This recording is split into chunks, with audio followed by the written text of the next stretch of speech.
Salut les héroïnes! Alors j'ai décidé maintenant sur cette chaîne de partager un peu plus d'astuces avec toi pour canaliser ton mental parfois un peu trop envahissant.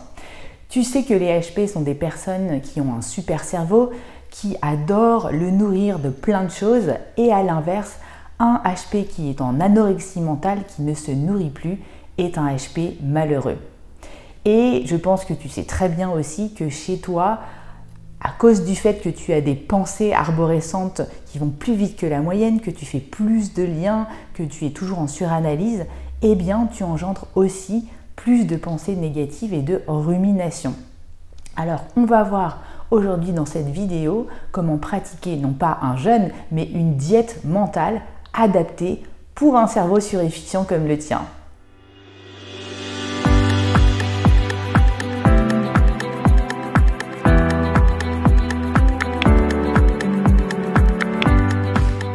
Je m'appelle Sandrine Larive, je suis coach, hypnothérapeute et praticienne en PNL, programmation neurolinguistique, pour t'aider à reprogrammer tes vieux schémas et tes comportements. Parce que, en fait, c'est la base de la PNL. Quand tu peux changer tes pensées, tu peux changer tes émotions, tu peux changer tes comportements et les conséquences de tes comportements.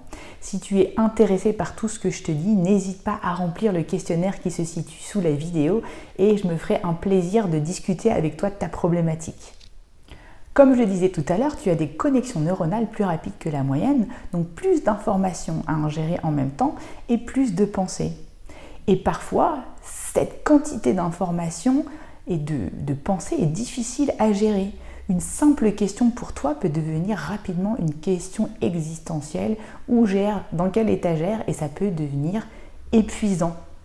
Sur un événement commun, j'ai un souci avec un collaborateur, toi tu vas commencer à faire des scénarios à la mort moelleux.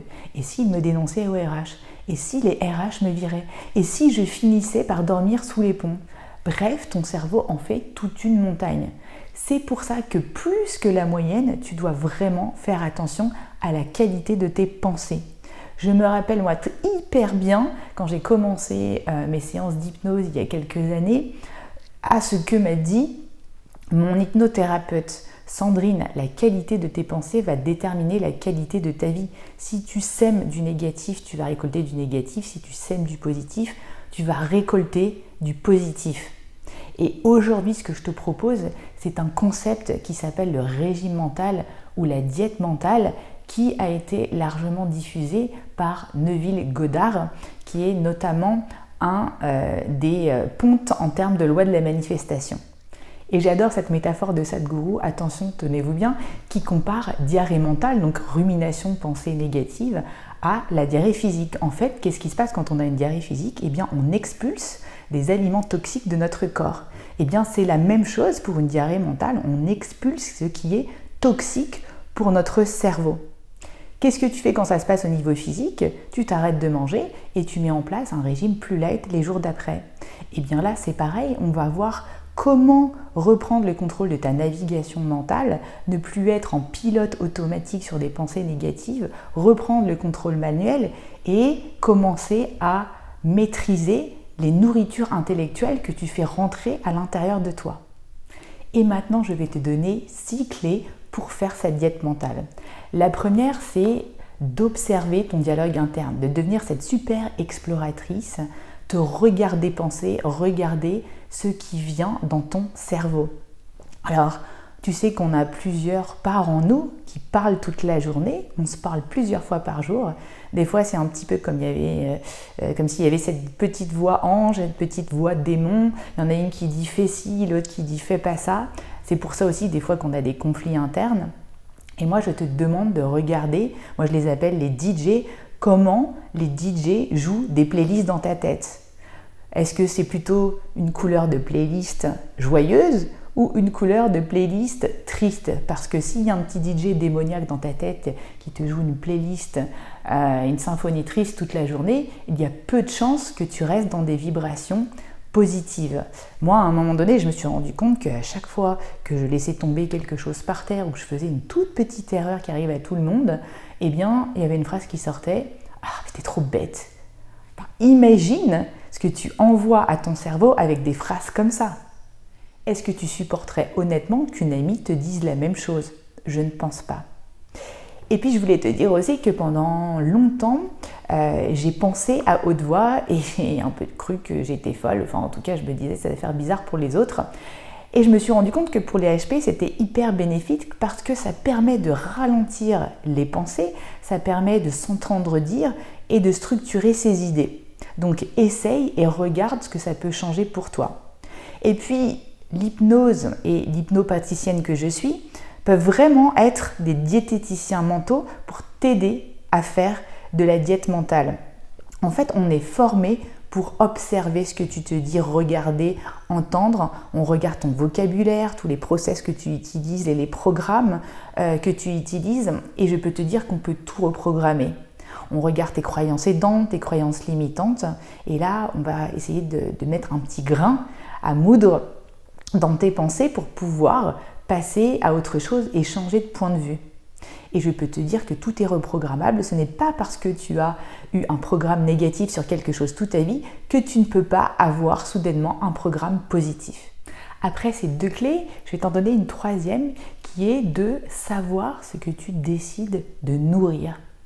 En fait, quand on entretient une idée négative, on lui donne de l'importance et donc on va se focaliser de plus en plus dessus et des choses négatives ont plus de chances d'arriver. Donc c'est vraiment toi en permanence qui as le choix de savoir comment tu veux nourrir tes parties intérieures. À l'image de cette célèbre fable amérindienne où c'est un vieux grand-père, vieil indien de Cherokee, qui parle avec son petit-fils et qui lui raconte l'histoire de la bataille intérieure qu'on a tous à l'intérieur de nous. Et il lui dit, mon fils, dans cette bataille, en fait, on a 2 loups à l'intérieur de nous. Il y en a un qui représente le mal, la colère, la tristesse, l'avidité, etc. Et puis un autre qui représente le bien, l'empathie, la compassion, etc. Et le petit fils de ce vieil indien réfléchit un petit instant et lui demande « Mais dis donc, en fait, quel loup gagne au final ?» Et il lui répond « Celui que tu choisis de nourrir. » La 4e clé, c'est se désidentifier de ses pensées. En fait, la plupart du temps, on rumine parce qu'on s'identifie à nos pensées, à nos émotions, à nos comportements. Mais non, quand tu as une émotion, par exemple comme la colère, tu n'es pas ta colère. C'est juste un message à un moment donné qui vient pour que tu puisses passer à l'action. Mais après, ça passe. Alors pourquoi tu rumines autant de temps sur quelque chose qui fasse finalement hyper vite et qui n'est pas toi? Tu n'es pas en termes d'identité, ni ton travail, ni tes biens matériels, ni tes pensées, ni tes émotions. Et ça, c'est super important et c'est ce qu'on travaille très bien en hypnose avec un procédé de dissociation qui nous permet de prendre de la hauteur. 5e, je te propose de reprendre le lead sur tes pensées, de devenir l'héroïne de tes pensées. Je sais qu'en général, tu fais plein de scénarios catastrophes parce que tu as besoin d'analyser toutes les options. 10 000 options avant de prendre une décision, mais c'est toi qui crées ces scénarios et catastrophes dramatiques. Alors, je peux te dire aussi que c'est toi qui as le pouvoir de les stopper. Et tu peux te poser des questions comme « Est-ce que c'est vraiment utile que je me fasse tous ces scénarios ? Est-ce que c'est utile aujourd'hui que je me fasse du souci si je me souviens la dernière fois, il y a 2 semaines, ce petit problème, est-ce que j'y pense encore ?» Ça, tu peux vraiment reprendre le contrôle sur tes pensées grâce à ce genre de phrases. Et puis, je te propose aussi, 6e, d'avoir des pensées positives ressources. Par exemple, moi, j'ai toujours cette pensée positive ressource, tu vas peut-être trouver ça un petit peu bateau, qui est « tout va bien se passer », je suis là pour toi, je me dis à moi que je suis là pour moi. Eh bien, ça apaise mon mental assez facilement. Pour finir, je voulais te redire que je sais pertinemment que tu as besoin de grains à moudre. C'est comme ça que fonctionne le cerveau des HP et des hypersensibles. Mais attention à la malnutrition mentale. Pense toujours à cette idée de qualité, qualité, qualité de ce que tu te dis. Voilà, j'espère que ce genre d'astuces et voilà, de vidéos un petit peu plus pratico-pratiques te plaît. Laisse-moi un pouce si c'est le cas. N'hésite pas à me mettre en commentaire si ce sont des choses qui t'aident et partage avec d'autres personnes si ça peut aussi les aider. Et je vous dis à bientôt. Bye bye les héroïnes. Ciao!